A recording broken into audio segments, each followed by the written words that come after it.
a DBMS, advantages and disadvantages.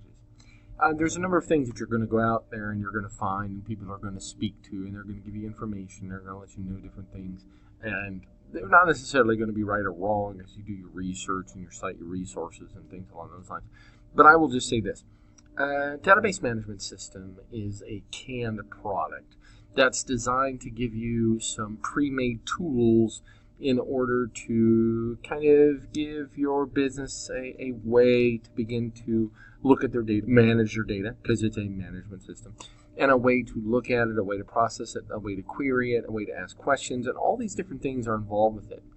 But there's usually a certain limitation to the scalability, and there's a certain limitation to what you can accomplish with this canned product. So sometimes the businesses grow beyond that canned product, and the product is not exactly always designed to expand past certain criteria.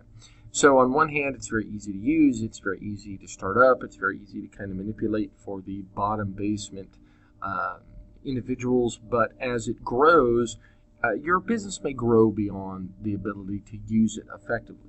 Or you start to tack on things. I used to do some access development, and you start to tack things on, and you start to get this haphazard approach to what you need, because what you need is dramatically changing, and it's not as flexible nor as powerful as a system that you yourself create, or something along those lines.